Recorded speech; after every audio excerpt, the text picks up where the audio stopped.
Hey everybody, my name is Jeffrey Bruce and I'm the manager of immersive technologies at ASU's Center for Education Through Exploration. So we've been working on a new tool to allow teachers and students to create their own virtual field trips. So this virtual field trip creator, or VFT creator for short, is being developed by our team, which has been creating 360-degree educational virtual field trips for over a decade. So our goal was to develop something that was very intuitive, straightforward, and easy to use right from the get-go. So what I'm going to show you today is a free software tool that we're developing that you can use for creating your own virtual field trips. It's a tool that will assemble and compile all the pieces of media that you or your students have gathered to create these virtual field trips. Now I'm not going to show you how to capture the 360-degree image, but I'm happy to address that in more detail if you have any questions. So let's dive right in. You can access the virtual field trip creator from your LMS. We're also looking at the option to have a login directly from Google or Facebook as well. But once you've opened the VFT creator from your LMS, you'll see a screen with all the project that you've created or an instructor has given students to access. So what we're going to do is create one of these virtual field trips from scratch so you can see how easy it is to use.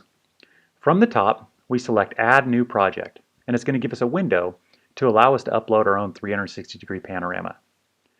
Here we can title our project, and we can add our 360-degree images. Now this image that we're adding is what's called an equirectangular image, which is pretty much a flattened 360-degree image.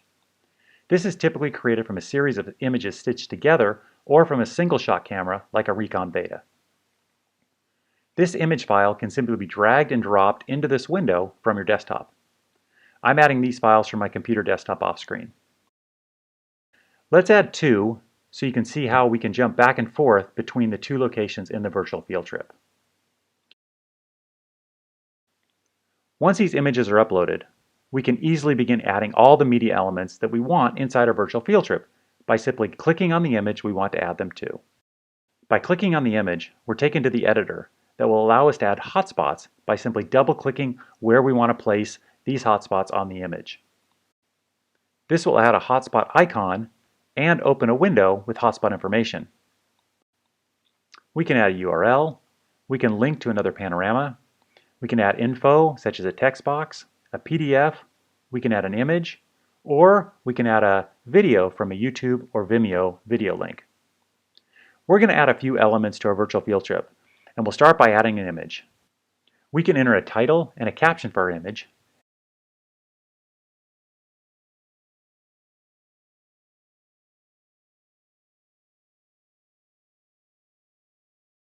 and adding the image is simple as dragging and dropping our image from our desktop into the upload box.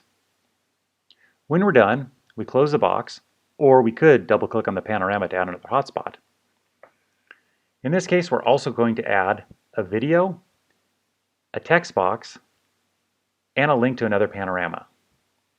We are going to add a hotspot for a YouTube video. In this case, we have the ability to put a title and a caption, and simply paste in the URL for the YouTube video, which it will link to.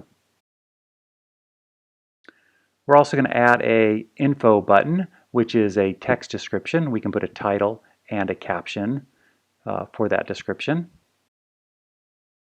And we're going to create a link to another panorama, where we can put a title and we can use a drop-down to select one of our other panoramas in our project.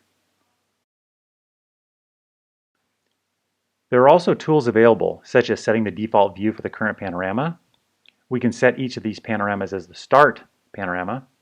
There are also properties for the panorama and quick access to any of the hotspots we've created. We also need to set the return link back to this panorama. We'll simply go back to our project folder and open up the other panorama. And here we can add a link back to our other panorama. Once we have all our elements inside the panorama, we can go back to our project folder, and here we can preview or publish our project. Preview allows just us to see it and edit our virtual field trip. Publish will create a complete external URL that can be shared with others to view your virtual field trip. In this case, I'm going to go ahead and just preview it for us to view.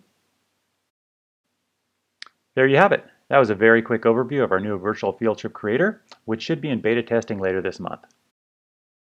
Thank you very much.